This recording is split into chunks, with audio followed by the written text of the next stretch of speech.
মহিলাদেরকে ছাড়া কি আপনি সমাজ চিন্তা করতে পারবেন? তারা আমাদের মধ্য থেকেই সৃষ্টি, এবং বাঁকাহার থেকে। জোরে চাপ দিতে যায়েন না, ভেঙে যাবে। জোরে চাপ দিতে যায়েন না, ভেঙে যাবে। বাস্তব অভিজ্ঞতা থেকেই বলছি। আর ছেড়ে দিলে আবার ওইভাবেই থেকে যাবে। এজন্য উত্তম নসিহতের মধ্য দিয়ে একটু মানায় টানায় চলতে হবে আর কি। দুনিয়ার জীবন সবকিছু 100% মনের মতো হবে না, একটু মানায় নিয়ে চলতে হবে। কারণ আমি নিজেও সাহাবী নই, দেখবেন আমার স্ত্রীও মহিলা সাহাবী নন, আপনিও সাহাবী নন, আপনার স্ত্রীও মহিলা সাহাবী নন। তাই ওই হিসাব কিতাব করে লাভ নাই। আমরা সবাই অপরাধী, সবার মাঝে ল্যাকিংস আছে। এই জন্য সবার উচিত সবার ভুলগুলোকে ক্ষমা করে দুনিয়ার জীবনটা হৃদ্যতা ভালোবাসার সাথে কাটানো। তাহলে পরিবার ঠিক থাকবে ইনশাআল্লাহ। এরপরে কি পরীক্ষা? কিসের পরীক্ষা? এই গাছের কাছে যেও না। কোন গাছ? এই প্রশ্নের দরকার নাই তো আমার। কোন গাছ? যে গাছই হোক, এই গাছের কাছে যেও না। তার আগে আল্লাহ পাক বলে দিলেন আদম আসো।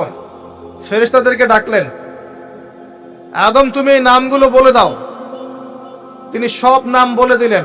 ফেরেশতাদেরকে আগে জিজ্ঞাসা করেছিলেন তোমরা বলে দাও, তারা বলেছে লা ইলমা লানা ইল্লা মা আল্লামতানা। এখানে জ্ঞানের মধ্য দিয়ে আল্লাহ পাক আদম আলাইহিস সালামকে সম্মানিত করলেন। জ্ঞান, সম্মান, নবী, সভ্যতার সূচক। আমার কথা কি বুঝতে পারছেন? এরপরে ইবলিস, সবাই সেজদা করলো। আদম জ্ঞানে জয়ী হয়েছে, তোমরা সবাই তাকে সেজদা করো।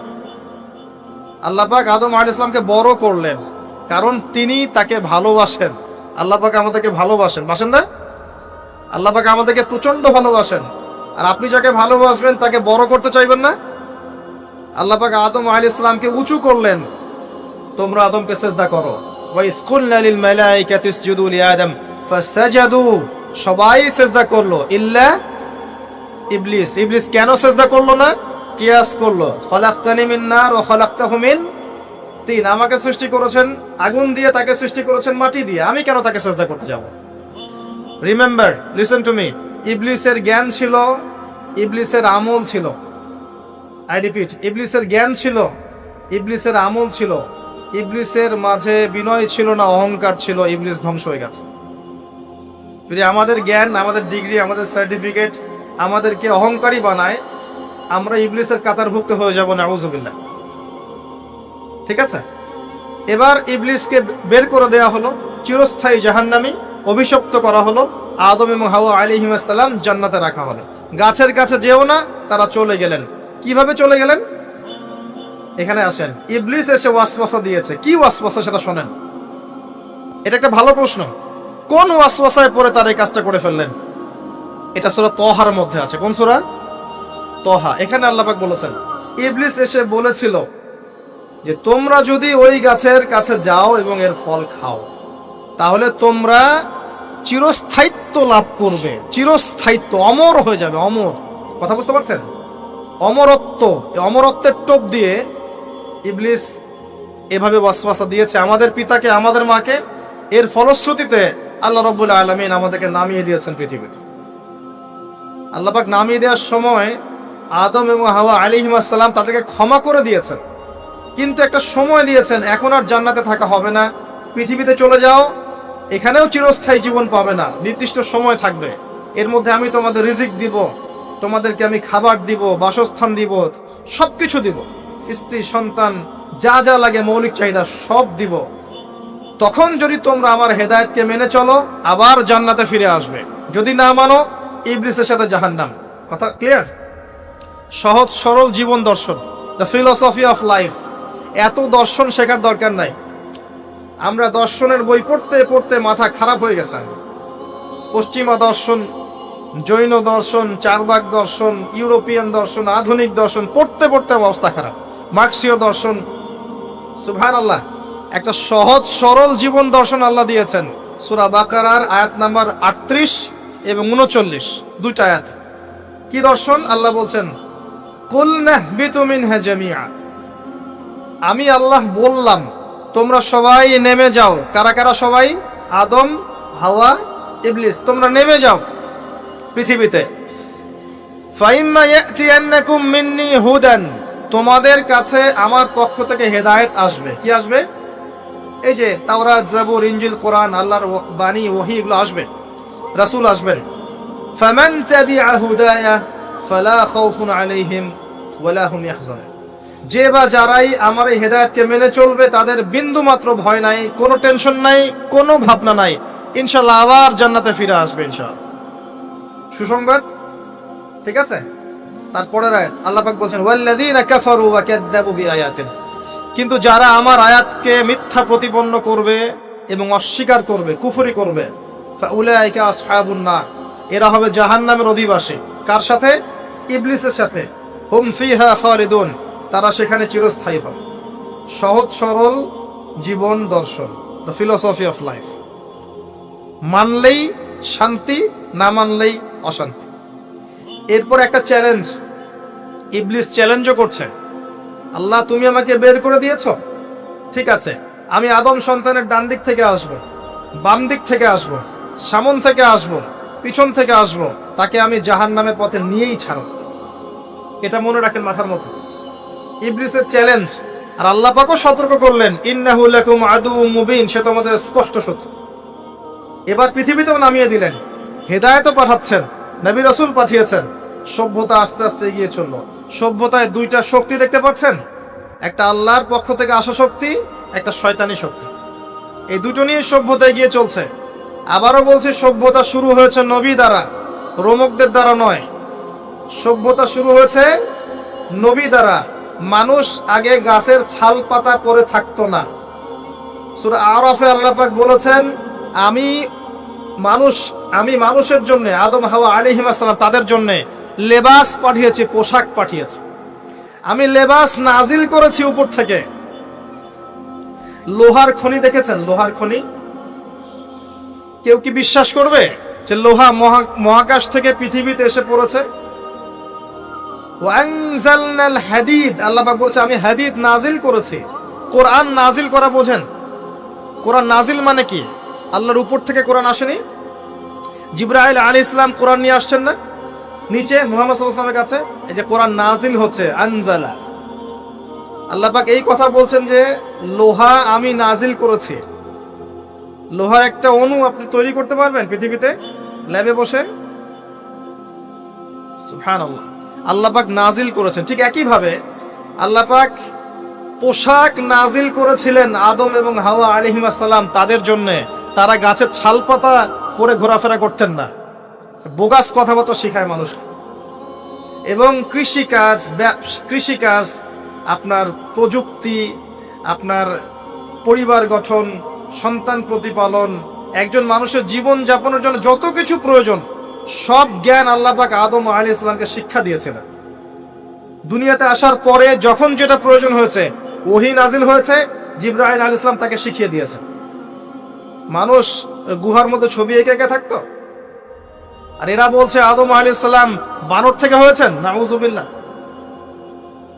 সুবহানাল্লাহ। এটা যারা বিশ্বাস করে তারা সরাসরি কোরআনের সাথে কুফরি করছে, স্পষ্ট কাফের। আদম আলাইহিস সালাম আল্লাহ পাক তাকে হাত দিয়ে সৃষ্টি করেছেন, নিজের হাতে সৃষ্টি করেছেন। তিনি বানর থেকে মানুষ হননি। হ্যাঁ, যারা এই মতবাদটা দিয়েছে ওরা বানর থেকে মানুষ হতে পারে, আমরা হই না। বরং সূরা বাকারা আপনি উল্টা চিত্র দেখতে পারবেন। সূরা বাকারা দেখবেন, পড়তে পড়তে দেখবেন একটা জায়গায় আছে যে শনিবারের সীমা লঙ্ঘন করার জন্য কিছু মানুষকে, বনু ইসরাইলের কিছু মানুষকে আল্লাহ পাক মানুষ থেকে বানর বানিয়ে দিয়েছে। আছে না দলিল? তাহলে এটার প্রমাণ পাওয়া যাচ্ছে। সুবহানাল্লাহ। আসেন, সভ্যতা এগিয়ে চললো।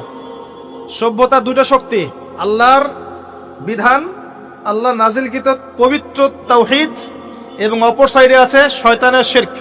কথা কি বুঝতে পারছেন? দিন দিন এগিয়ে চলতে লাগলো। প্রথম কি ক্রাইমটা হলো পৃথিবীতে? সভ্যতার প্রথম ক্রাইম হয়েছে হাবিল কাবিল। কে কাকে হত্যা করেছে? কাবিল হাবিলকে হত্যা করেছে। কি কারণে? ঈর্ষা। এখান থেকে এই সভ্যতার শিক্ষা কি?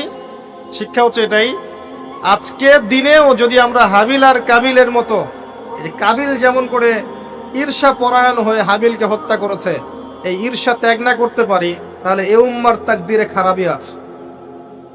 কথা কি বোঝা যায়? আমরা এখন পর্যন্ত সেই কাবিলের সুন্নত ত্যাগ করতে পারি নাই। ভিতরটা হিংসা দিয়ে ভর্তি, জর্জরিত। এগুলো যদি খুলে আল্লাহ পাক দেখাতে পারতেন জনগণের সামনে, লজ্জায়, দুর্গন্ধে, ধিক্কার জানাতে জানাতে আপনি আমার লেকচারও শুনতে আসতেন না। হ্যাঁ, যদি আমার কলিজাটাকে খুলে আল্লাহ পাক দেখাতেন যে দেখো এর কলিজার মধ্যে কি পরিমাণ হিংসা আছে, ঈর্ষা আছে, দুনিয়ার লোভ আছে, লালসা আছে, পরশ্রী কাতরতা আছে, দুর্গন্ধে আপনি আমার লেকচার শুনতে আসতেন না। জি, এটা সৌভাগ্য যে আমাদের ভিতরটা আল্লাহ পাক দেখান না। আল্লাহ পাক আমাদের কলবটাকে পরিষ্কার করুন, আত্মশুদ্ধি দান করুন, আল্লাহর নূর দান করুন এবং ঈর্ষা ত্যাগ করার তৌফিক আল্লাহ পাক দান। এবার আসেন, সভ্যতা এগিয়ে চলছে, লেকচারটা একটু লম্বা হতে পারে, একটু ধৈর্য ধরেন। সভ্যতা এগিয়ে চলছে, আদম আলাইহিস সালামের যুগে কোনো পাপাচার খুব একটা দেখা যাচ্ছে না, শুধু এই পাপাচার ছাড়া। এর পরের জেনারেশনে গিয়ে দেখছি নূহ আলাইহিস সালামের কওম। কার কওম? নূহ আলাইহিস সালাম, 5 জন বড় বড় নবীর একজন। 5 জন বড় বড় নবীর নাম নূহ আলাইহিস সালাম, ইব্রাহিম, মূসা, ঈসা, মুহাম্মদ সাল্লাল্লাহু আলাইহি ওয়াসাল্লাম। আমি কিন্তু শেষে প্রশ্ন করব, উত্তর দিতে হবে, ঠিক আছে? ইনশাআল্লাহ। সঠিক উত্তর দিতে পারলে পুরস্কার, না পারলে যে পারবে তাকে আপনি হাদিয়া দিবেন, আপনার পকেট থেকে হাদিয়া নিয়ে তাকে দেওয়া হবে ইনশাআল্লাহ। তো নূহ আলাইহিস সালামের যুগে কি শিরক, প্রথম শিরকের পাপ মানুষ দেখলো। ইয়াগুস, ইয়াউক, নাসর এরকম কিছু মূর্তি ছিল, এই মূর্তিগুলো তার উপাসনা করা শুরু করল। বাই দ্য ওয়ে, এই মূর্তিগুলো কিন্তু তারা হাতে তৈরি করে নাই। আমার কথাটা ভালো করে বোঝেন, এই মূর্তিটা তারা আসলে অটোমেটিকলি হাতে তৈরি করে নাই। এই মূর্তিটা তৈরি করার পিছনে শয়তান তাদেরকে ওয়াসওয়াসা দিয়েছিল। কি ওয়াসওয়াসা দিয়েছিল? এই ব্যক্তিরা ছিল আগের সময়কার বুজুর্গ ব্যক্তি। বুজুর্গ ব্যক্তি বোঝেন, পরেশগার বুজুর্গ ব্যক্তি। তো শয়তান এদেরকে বুঝিয়েছিল, যদি তোমরা বুজুর্গ ব্যক্তিদের, আল্লাহওয়ালা মানুষদের মূর্তি তৈরি করে মসজিদের বাইরে রাখো, তাদেরকে দেখলে তোমাদের ইবাদতে মনোযোগ বাড়বে। শয়তান এই ওয়াসওয়াসা দিয়েছিল। ওই জেনারেশন তাই করলো। ওই জেনারেশন যখন চলে গেল, পরের প্রজন্মকে শয়তান ওয়াসওয়াসা দিল, আরে মসজিদের বাইরে কেন, ভেতরেই রাখলে হয়। তারা ভেতরে নিয়ে আসলো, এই জেনারেশন শেষ হয়ে গেল। তারপরে আরেকটা জেনারেশন আসলো, ওদেরকে শয়তান বুঝালো সরাসরি এদের কাছে চাইলেই হয়। শিরক শুরু হলো। আপনি কি বুঝতে পারছেন কিভাবে শিরক শুরু হয়েছে বিশ্বে? এবার নূহ আলাইহিস সালাম 950 বছর তার কওমকে দাওয়াত দিলেন, শিরক ছেড়ে দাও, শিরক ছেড়ে দাও। কত বছর? 9টা শতাব্দী, 9.5 শতাব্দী তিনি তার উম্মাহকে দাওয়াত দিলেন, শিরক ছেড়ে দাও। তার স্ত্রী পর্যন্ত তার কথা শুনলো না, তার ছেলেও তার কথা শুনলো না। দাওয়াতটা কেমন ছিল? আমাদের মতো এই যে লাক্সারিয়াস বসে বসে দাওয়াত দেয় এমন নয়। দাওয়াতটা এমন ছিল, নূহ আলাইহিস সালাম নিজেই বলছেন, ইন্নী দাআউতু কওমি লাইলা ওয়া নাহার। আল্লাহ, আমি আমার কওমকে দিন রাত দাওয়াত দিয়েছি, দিন রাত 24 ঘন্টা। ওয়ালাম ইয়াজিদহুম দুআই ইল্লা ফিরারা। আমার দাওয়াত শুনে মানুষ খালি পালিয়েই গেছে, পালিয়েই গেছে। এরকম করে দাওয়াত দিয়েছে, এমন ভাবে দাওয়াত দিয়েছেন, শেষে সমাজের মানুষ শুনছে না, পরিবারের লোকও কথা শুনছে না। তখন হাত উঁচু করে বলছেন, রব্বি আন্নী মাগলুবুন ফান্তাসির। আল্লাহ, আমি পরাজিত, আমাকে সাহায্য কর। তখন আল্লাহ পাক প্লাবন পাঠালেন, ধ্বংস হয়ে গেল জালেম। আর যারা মুমিন তাদেরকে আল্লাহ পাক উদ্ধার করলেন কিস্তিতে করে। সভ্যতার সংকট বুঝতে পারছেন? সভ্যতার সংকট মানে হচ্ছে শিরক। যখন সভ্যতায় শিরক এসেছে, আল্লাহ পাক তাওহীদ পন্থীদেরকে বাঁচিয়েছেন, মুশরিকদেরকে ধ্বংস করে দিয়েছে। এবং এই মুশরিকদেরকে আল্লাহ পাক পরকালেও জাহান্নামের আগুনে জ্বালাবেন, আর তাওহীদ পন্থীদেরকে আল্লাহ পাক পরকালে জান্নাত দিবেন ইনশাআল্লাহ।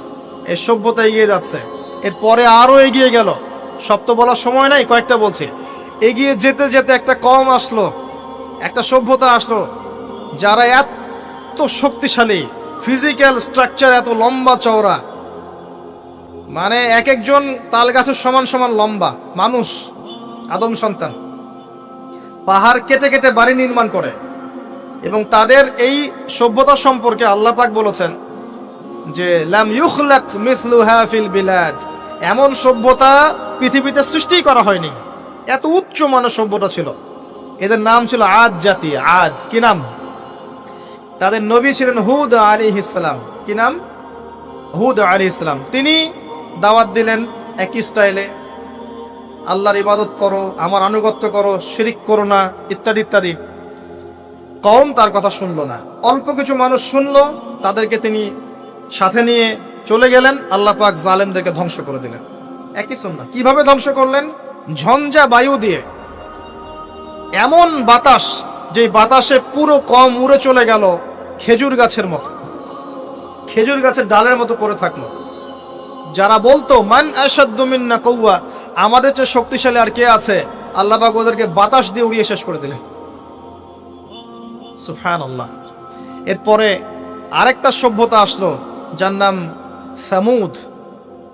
তাদের নবীর নাম সালেহ আলাইহিস সালাম। তারাও আদ জাতির ভাই, ওরাও ফিজিক্যালি অনেক স্ট্রং ছিল। একইভাবে নবী দাওয়াত দিলেন, তারা কবুল করলো না। আল্লাহ পাক ওই মুমিনদেরকে উদ্ধার করলেন, বাকিদেরকে বজ্রপাত দিয়ে ধ্বংস করে দিলেন। কি দিয়ে ধ্বংস করলেন? বজ্রপাত। বজ্রপাতের প্রচন্ড শব্দে কর্ণঘোর ফেটে গেল, তারা তাদের ঘরের সামনেই পড়ে থাকলো। এটা একটা কওম ছিল, যেই কওমটাকে বলা হয়েছিল যে সময় আছে তোমাদের সামনে, তোমরা চাইলে তওবা করে ফিরে আসতে পারো, অথবা 3 দিন ভোগবিলাস করতে পারো, ধ্বংস আসবে, আযাব আসবে। ওরা বলেছিল বরং আমরা 3 দিন ভোগবিলাস করে নেব। কোন সম্প্রদায়ের সাথে এই আকীদাটা মিলছে? বর্তমান যুগের কোন সভ্যতার সাথে এই আদর্শটা মিলছে? কথা কি বুঝতে পারেন? কারা শিখায় মানুষকে খাও দাও ফুর্তি করো, খাও দাও ফুর্তি করো, কালকের কি চিন্তা, আজকেই বেঁচে নাও? কারা শিখায়? এই যে সালেহ আলাইহিস সালামের কওম এমন ছিল। তওবা করে ফিরে আসো, ওরা বলছে না, 3 দিন সময় আছে, খেয়ে নিয়ে ফুর্তি করে নেব। জেনা, মদ, খাওয়া দাওয়া সব চললো। তৃতীয় দিন সকালবেলা ফজরের সময় বিকট শব্দে ওদের কর্ণগুহর আল্লাহ ফাটিয়ে দিলেন, এবং ঘরের সামনে চিৎপটাং হয়ে পড়ে থাকলো। কম শেষ, ডিস্ট্রয়। এখনো হিজাজ অঞ্চলে তাদের ধ্বংসাবশেষ দেখা যায়, অনলাইনে সার্চ করে দেখেন। সভ্যতা এগিয়ে চললো। আপনি কি সভ্যতার এগিয়ে যাওয়ার মধ্যে মিল পাচ্ছেন? কোনো একটা কমন জিনিস পাচ্ছেন? প্রত্যেক সভ্যতা আল্লাহ পাক ওহী নাজিল করেছেন, রাসূল পাঠিয়েছেন, আনুগত্যের দিকে আহ্বান করেছেন। যারা করে নাই ধ্বংস, যারা করেছে সফল। সভ্যতার সংকট। সভ্যতা এগিয়ে যেতে যেতে একটা কওম আসলো, যার নাম হচ্ছে শুআয়ব, কওমে মাদিয়ান। কি নাম? কওমে মাদিয়ান। শুআয়ব আলাইহিস সালামের কওম। শুআয়ব আলাইহিস সালাম একজন নবী ছিলেন, যিনি তার মেয়েকে মূসা আলাইহিস সালামের সাথে বিয়ে দিয়েছিলেন। ওইদিকে আমরা আসছি ইনশাআল্লাহ। শুআয়ব আলাইহিস সালামের কওমের অপরাধ ছিল, এরা মাপে কম দিত এবং ডাকাতি করত। কি করত? ডাকাতি। আমরাও কিন্তু কম করি না ডাকাতি। এখন আমরা নেক্সট সুরতেও ডাকাতি করি, বৎসুরতেও ডাকাতি করি, করি না? অনেকে তো কোটটাই পরে ডাকাতি করে, কোটটাই পরে বড় বড় মাপের ডাকাতি করে। কারণ আপনি কোটটাই পরলে তো ধরতে পারবেন না কলার, কিছু বলতে পারবেন না। সব ক্ষেত্রে এগুলো চলছে। স্যুট বুট পরে বসে থাকবো সুদী ব্যাংকে, মানুষের রক্ত চুষে খাচ্ছে। অনেক সময় দেখা যায় দিনের লেবাস পরেও আমরা জনগণের টাকা পয়সা লুটে খাই। হ্যাঁ, তো ওই যে ডাকাতি করতো শুআয়ব আলাইহিস সালামের কওম, এবং তারা মাপে কম দিত। রমজান মাসে একটা অনুরোধ করবো, আল্লাহর ওয়াস্তে কৃত্রিম সংকট তৈরি করে মানুষকে কষ্ট দিয়েন না, বরং এই মাসে আপনি দাম আরো কমিয়ে দেন, আল্লাহ আপনার রিজিকে বারাকা দিবেন ইনশাআল্লাহ। মানুষকে খাওয়ান, বেশি বেশি ইফতার করান, বেশি বেশি ইফতার করান, সমাজ কল্যাণমূলক কাজ করেন, আল্লাহ রহম করবে ইনশাআল্লাহ। আল্লাহর ওয়াস্তে এই মাসটাকে কোটিপতি হওয়ার সুযোগ মনে করেন না, এটা আপনার ক্ষমা পাওয়ার মাস। আল্লাহ পাক বোঝার তৌফিক দান করুন তাদেরকে। তারপরেও কিছু মানুষ থাকবে, লাহুম কুলুবুন লা ইয়াফকাহুনা বিহা, যাদের কলব আছে উপলব্ধি করে না, ওয়া লাহুম আযানুন লা ইয়াসমাউনা বিহা ওয়া লাহুম আ'য়ুনুন লা ইবসিরুনা বিহা, কান আছে শোনে না, চোখ আছে দেখবে না। উলাইকা কাল আনআম, এরাই জন্তু জানোয়ারের মত। বাল হুম আদাল, বরং তার চেয়ে ওরা নিকৃষ্ট। বাল হুম আদাল, বরং তার চাইতেও নিকৃষ্ট। ওয়া উলাইকা হুমুল গাফিলুন, এরা গাফিল সম্প্রদায়। আসেন, মাপে কম দেওয়া, ডাকাতি করার কারণে আল্লাহ পাক কি করলেন? আল্লাহ পাক এই মাদিয়ান জাতি ইতিহাসে প্রথমবার, সভ্যতায় প্রথমবার এই মাদিয়ান জাতিকে আল্লাহ পাক ভূমিকম্প দিয়ে ধ্বংস করেছে। ভূমিকম্প দিয়ে আল্লাহ পাক ধ্বংস করেছেন ওয়ার্ল্ড হিস্ট্রিতে প্রথম এই মাদিয়ান কওমকে। আর এই ভূমিকম্প আখিরুজ জামানেও আসবে, বড় বড় 3টা। একটা পূর্ব দিকে একটা পশ্চিমে আর একটা বিশ্বের মাঝখানে অপেক্ষা করতে থাকেন এবং প্রস্তুতি গ্রহণ করতে থাকেন। সামনে আসবে ইনশাআল্লাহ আযজা ওয়া জাল, কারো ঠেকানোর ক্ষমতা নাই, বিকজ এটা হাদিসে লেখা আছে, কিছু করার নাই। একটা কাজই করার আছে, পরকালের ফিকির করা আর মৃত্যুর প্রস্তুতি গ্রহণ করা। আসেন, এরপর কি হলো? সভ্যতা এগিয়ে চললো। নবী মূসা আলাইহিস সালামের কওম আসলো, বনু ইসরাইলের ঘটনা আপনারা জানেন। এর আগে একটা স্কিপ করে গেছে, ওইদিকে আসছি। এর আগে ইব্রাহিম আলাইহিস সালাম ছিলেন, মনে আছে? ওই যে নমরুদ, ইব্রাহিম আলাইহিস সালাম বাবা তার আহ্বানে সাড়া দিচ্ছে না, বাড়ির থেকে চলে গেলেন। স্ত্রী সারা কিনে চলে গেলেন প্যালেস্টাইন, সেখানে থাকা শুরু করলেন। পরে হাজারা আলাইহিস সালামকে বিয়ে করলেন, সেখান থেকে আবার মক্কা, সেখানে সন্তানকে জবাই করার ফিতনা, পরীক্ষা, সফল হলেন, প্রত্যেকটা ক্ষেত্রে সফল হলেন। আল্লাহ রাব্বুল আলামিন তাকে বলেছেন যে ইব্রাহিম একাই একটা উম্মাহ। আল্লাহ পাক তাকে অগ্নি পরীক্ষা নিলেন, অগ্নি পরীক্ষাতেও তিনি পাশ করলেন। নমরুদকে আল্লাহ পাক ধ্বংস করলেন, ইব্রাহিমকে বিজয়ী করলেন। বলেন সুবহানাল্লাহ। সভ্যতার একই চিত্র। এবার মূসা আলাইহিস সালামের সময় আপনি গিয়ে দেখবেন ফেরাউনকে আল্লাহ পাক দলবল সহ ডুবিয়ে মারলেন, মূসা আলাইহিস সালাম বনী ইসরাইলকে আল্লাহ পাক উদ্ধার করলেন। একই চিত্র। সভ্যতার সংকট, বুঝতে পারছেন? সভ্যতার সংকটের মধ্যে যখনই আপনি দেখবেন শিরক আছে, আল্লাহর অবাধ্যতা আছে, নবীর আনুগত্য নাই, ধ্বংস। যখনই তাওহীদ আছে, সুন্নত আছে, হালাল আছে, নবীর আনুগত্য আছে, সাফল্য। সভ্যতা আরো এগিয়ে গেল। দেখবেন দাউদ আলাইহিস সালামের যুগ আসলো, তিনি জেরুজালেম থেকে ওয়ার্ল্ড শাসন করা শুরু করলেন। সুলাইমান আলাইহিস সালামের সময় আসলো, তিনি আরো বড় পরিসরে শাসন করা শুরু করলেন। এদিকে ইউসুফ আলাইহিস সালামের সময় এসেছিল, যিনি মিশরে রাজত্ব করেছিলেন। ইয়াকুব আলাইহিস সালামের সময় এসেছিল। ইদ্রিস আলাইহিস সালামের যুগ এসেছিল। যুলকারনাইন তার সময় এসেছিল, যিনি মাশরিক মাগরিব বিজয় করেছিলেন। অনেক যুগ চলে গেল, এমনকি ঈসা ইবনে মারইয়ামের সময় আসলো, তিনিও একই সুন্নাহ পালন করতে লাগলেন। এরপরেও মুহাম্মদ সাল্লাল্লাহু আলাইহি ওয়াসাল্লামের সময় আসলো। এখান থেকে আপনি একটু বোঝা কবুল করতে লাগলো এবং ইসলামের প্রচার প্রসার বাড়তে লাগলো। যত প্রচার বাড়তে লাগলো, কাফের মুশরিকদের নির্যাতন তত বেশি বাড়তে লাগলো। এত নির্যাতন বাড়তে লাগলো, এক পর্যায়ে মক্কা থেকে আবিসিনিয়ায় হিজরত করতে হলো, হাবাসা, ইথিওপিয়ায়। সেখানে বাদশা নাজাশী ছিলেন, তিনি মুসলিমদেরকে আশ্রয় দিলেন, সেখানে মুসলিমরা থাকতে লাগলো। এমনকি নবী সাল্লাল্লাহু আলাইহি ওয়াসাল্লাম তায়েফে গেলেন সাহায্য পাওয়ার আশায়। তায়েফবাসী খারাপ ব্যবহার করলো, তাকে রক্তাক্ত করলো, তিনি আবার মক্কায় ফিরে আসলেন। তিনটা বছর গাছের ছাল পাতা খেয়ে সাহাবায়ে কেরামকে শিয়ারে আবু তালেবে রাত দিন কাটাতে হলো। 3 বছরের বয়কট জীবন। এরপরে একই বছর অল্প কয়েকদিনের ব্যবধানে চাচা আবু তালেব এবং স্ত্রী খাদিজা রাদিয়াল্লাহু আনহা ইন্তেকাল করলেন। নবী সাল্লাল্লাহু আলাইহি ওয়াসাল্লাম বিষণ্ণ হয়ে পড়লেন। আল্লাহ পাক তাকে মেরাজ ঘটালেন, তার সমস্ত বিষণ্ণতা দূর হয়ে গেল। নবী সাল্লাল্লাহু আলাইহি ওয়াসাল্লাম 11তম বর্ষে ইয়াসরিব থেকে আগত 6 জন যুবককে দাওয়াত দিলেন, যাদের নেতা ছিল সাআদ বিন জুরারাহ রাদিয়াল্লাহু আনহু। এই 6 জন ইয়াসরিব মানে মদিনা থেকে এসেছিল, তার ইসলাম কবুল করে আবার মদিনায় ফেরত গেল। তার পরের বছর তারা আরো 6 জনকে নিয়ে আসলো, 6 যোগ 6 মোট 12 জন। এর পরের বছর মুসআব বিন উমাইর রাদিয়াল্লাহু আনহুর দাওয়াতের ফলে 12 থেকে 75 জন মানুষ মদিনা থেকে এসে ইসলাম কবুল করলো।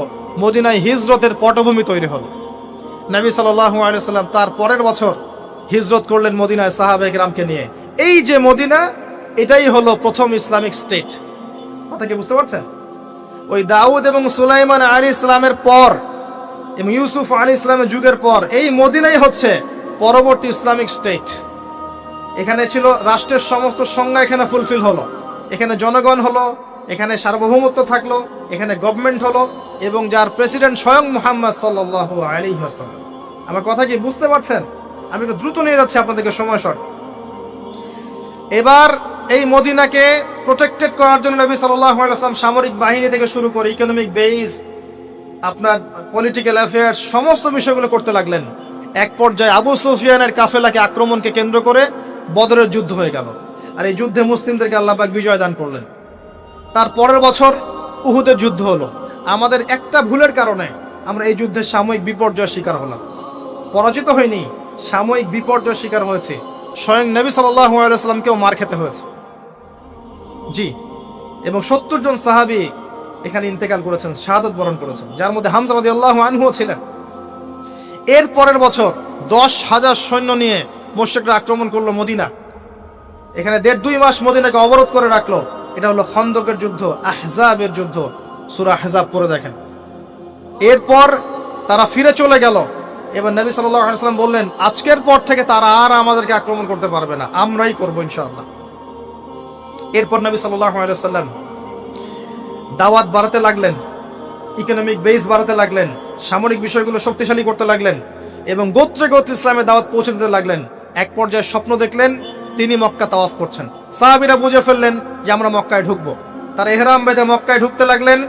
প্রতিবন্ধকতা দেওয়া হলো হুদাইবিয়া নামক জায়গায়। হুদাইবিয়া নামক জায়গায় খালিদ বিন ওয়ালিদ, যিনি তখন ইসলাম কবুল করেননি রাদিয়াল্লাহু আনহু, তিনি মুসলিমদেরকে ঠেকিয়ে দিলেন, যাওয়া হবে না। এর ফলশ্রুতিতে এখানে চুক্তি হলো, যেটাকে আমরা হুদাইবিয়ার সন্ধি বলে থাকি। চুক্তির প্রতিটা দফায় বাইরের চোখ দিয়ে মনে হয় যে আমাদের প্রতিকূলে যাচ্ছে, কিন্তু আদতে এগুলো আমাদের অনুকূলে ছিল। কি দফা? 10 বছর আমরা যুদ্ধ করব না, ওকে ডান। তোমাদের কেউ আমাদের দলে আসলে ফিরাই দেওয়া লাগবে, আমাদের কেউ তোমাদের দলে গেলে ফিরাই দিব না, ওকে ডান। এই বছর ওমরা করতে পারবে না, ফেরত যেতে হবে, ঠিক আছে ডান। পরের বছর আসতে হবে, তাও 3 দিনের জন্য বিনা অস্ত্রে, ওকে ডান। সবকিছুই ডান, যাও। এই চুক্তি হয়ে গেল। আল্লাহ পাক আয়াত নাজিল করলেন, ইন্না ফাতাহনা লাকা ফাতহাম মুবিনা।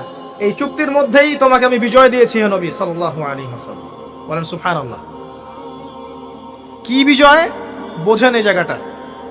কুরাইশরা ছিল সবচেয়ে বড় শত্রু, আর আমাদের আরেকটা শত্রু ছিল ইহুদিরা, যাদের মধ্যে 3টা গোত্র ছিল, বনু কুরাইজা, বনু কাইনুকা, বনু নাজির।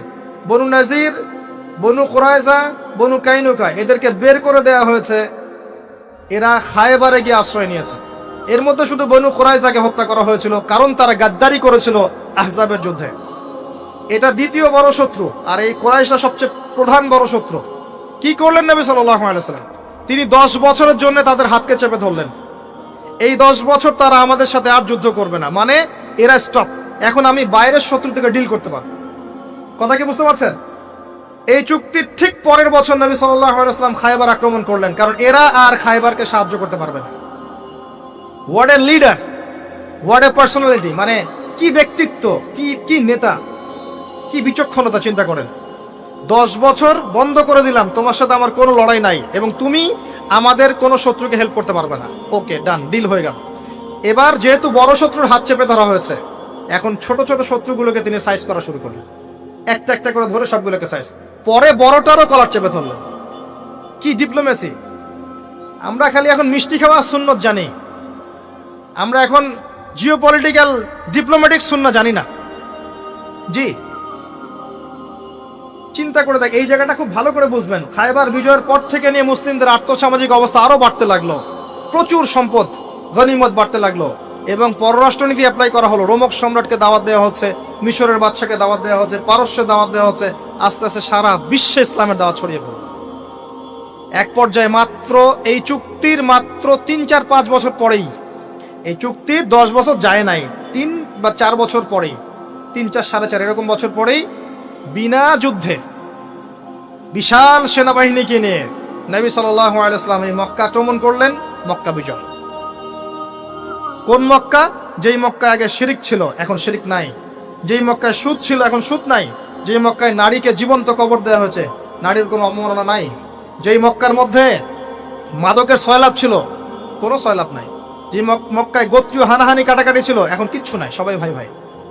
এই মক্কা, জাহেলিয়াতের মক্কাকে আল্লাহ রাসূল সাল্লাল্লাহু আলাইহি ওয়াসাল্লাম 23 বছরের ব্যবধানে একেবারে টোটাল ইসলামিক পরিবেশে পরিণত করলেন। সেই আল্লাহ কি মরে গেছেন? সেই নবীর আদর্শ কি মরে গেছে? আল্লাহ নাজিল করা সেই কিতাব কি উঠে গেছে পৃথিবী থেকে? তাহলে ওই জাহেলি সমাজকে যদি পরিবর্তন করা যায়, আমাদের জাহেলিয়াতকে পরিবর্তন করা সম্ভব না? এই বিশ্বের জাহিলিয়াত পরিবর্তন করা সম্ভব নয়। আমরা করতে পারি না পারি, আল্লাহ পাক এমন প্রজন্ম আনবেন, দেখে নিন তারা করে দেখাবে ইনশাআল্লাহ। যখন আল মাহদি আসবেন, ঈসা ইবনে মারইয়াম আসবেন, তখন জাহিলিয়াতের রেশ মাত্র থাকবে না ইনশাআল্লাহ, ইনশাআল্লাহু আযজা ওয়া জাল্লা। এর আগ পর্যন্ত কঠিন সময় আছে। ওই কঠিন সময় যাওয়ার আগে আরেকটু পথ পাড়ি দাও আপনাদেরকে। মুহাম্মদ সাল্লাল্লাহু আলাইহি ওয়াসাল্লাম এই যে মক্কা ইসলামিক পুরো একটা এনভায়রনমেন্ট প্রতিষ্ঠা করলেন। এরপর কি এটা থেমে গিয়েছিল? এরপর আবু বকর সিদ্দিক রাদিয়াল্লাহু আনহু এসেছেন, তিনিও সেই খেলাফার দায়িত্ব পালন করেছেন। কোন খেলাফা? ফাহকুম বাইনান নাসি বিল হক, সূরা সাদ। তারপরে এসেছেন ওমর ইবনুল খাত্তাব, আরো 10 বছর, তখন মুসলিমরা অর্ধ বিশ্ব শাসন করেছে। এরপরে এসেছেন উসমান রাদিয়াল্লাহু আনহু, মুসলিমরা আরো বড় বিশ্ব শাসন করেছে। তারপরে এসেছে আলী রাদিয়াল্লাহু আনহুর যুগ, তখন মুসলিমরা অভ্যন্তরীণ কিছু ক্রন্দলে লিপ্ত হয়ে গিয়েছিল। এখানে মুসলিমদের শক্তিটা কিছুটা কমে যায়। আলী রাদিয়াল্লাহু আনহুকে হত্যা করা হয়েছিল, তাকে চোরাগুপ্ত হামলা চালিয়ে হত্যা করা হয়েছে, ঠিক যেমন ওমর রাদিয়াল্লাহু আনহুকে হত্যা করা হয়েছিল। এরপর কি হয়েছে? এরপর মুসলিমদের মাঝে আস্তে আস্তে ফিতনা বাড়তে শুরু করেছে। একদল মানুষ বের হয়েছে যারা বলেছে যে আলী রাদিয়াল্লাহু আনহু তিনি নবী, নাউজুবিল্লাহ। এরা তাকে নিয়ে এত বেশি বাড়াবাড়ি করেছে যে তারা পথভ্রষ্ট হয়ে গেছে। আরেক দল লোক বের হয়েছে, এরা বলেছে কবিরা গুনাহগার ব্যক্তি হলেই কাফের, একে হত্যা করা লাগবে, এরা হয়ে গেছে খারেজি। আরেক দল লোক বের হয়েছে, এরা বলে তাকদীর বলতে কিচ্ছু নাই। আরেক দল লোক বের হয়েছে যারা বলে যে মানুষের কর্মের কোনো স্বাধীনতা নাই। আরেক দল বের হয়েছে যুক্তি দিয়ে প্রমাণিত হলেই কোরআন সুন্নাহ মানবো, না হলে মানবো না। এরকম করে শিয়া, খারেজি, মুতাজিলা, মুরজিয়া, জাহমিয়া, জাবারিয়া, কাদারিয়া, কত যে দল বের হয়েছে। আস্তে আস্তে আস্তে আস্তে উম্মাহ বিভক্ত হতে শুরু করেছে। এই সময়ে ইমামগণ আবির্ভূত হয়েছিলেন, মুহাদ্দিসগণ আবির্ভূত হয়েছিলেন, তারা সংস্কারধর্মী কাজ অব্যাহত রেখেছিলেন। এভাবে আস্তে আস্তে মাযহাবগুলো গড়ে উঠেছে, হাদিসের কিতাবগুলো আমরা পেয়েছি, সভ্যতা এগিয়ে গেছে। আগাতে আগাতে এক পর্যায়ে উমাইয়ারা শাসন নিয়েছে। উমাইয়ারা প্রায় 132 বছর এই উম্মাকে লিড দিয়েছিল। তখন ইসলামী খেলাফা একটা শেল ছিল, একটা শেল, যদিও তারা ভিতর থেকে ফাসেক হয়ে গিয়েছিল, কিন্তু একটা শেল ছিল 132 বছরের মতো। ইসলাম এগিয়ে গেছে, সভ্যতা এগিয়ে গেছে। সভ্যতার অমুকরা দিয়েছে, সভ্যতা মুসলিমরা দিয়েছে, সভ্যতা এগিয়ে গেছে। এরপরে আব্বাসীয় খেলাফত এসেছে, প্রায় 500-550 বছর, 550 বছর তারা পৃথিবী শাসন করেছে। আব্বাসীয়দের সময় মুসলিমদের ভিত যখন দুর্বল হয়ে যায়, তখন মঙ্গোলিয়ানরা আব্বাসীয়দেরকে আক্রমণ করেছিল এবং 40 দিনের ব্যবধানে 20 লাখ মুসলিমকে হত্যা করেছে। যখনই আল্লাহ পাকের ওই সুন্নাহ, যখনই মুসলিমরাও, অমুসলিমরা তো আছেই, মুসলিমরাও যদি আল্লাহর বিধান থেকে সরে গিয়েছে, আল্লাহ পাক ওদেরকেও সরিয়ে দিয়েছেন, নতুন সম্প্রদায় নিয়ে এসেছেন। এটাই সভ্যতার সংকট। আবার কথাটা ভালো করে বোঝেন, অমুসলিমদের কথা বাদ দেন। মুসলিমরা যখন দায়িত্ব পেয়েছে মুহাম্মদ সাল্লাল্লাহু আলাইহি ওয়াসাল্লামের সময় থেকে নিয়ে, তখন মুসলিমরাও যদি আল্লাহ এবং তার রাসূলের অবাধ্যতা করেছে, আল্লাহ পাক মুসলিমদেরকেও সরিয়ে দিয়েছেন, অন্য নতুন প্রজন্মকে নিয়ে এসেছেন। এটা আল্লাহর সুন্নাত, মনে রাখবেন।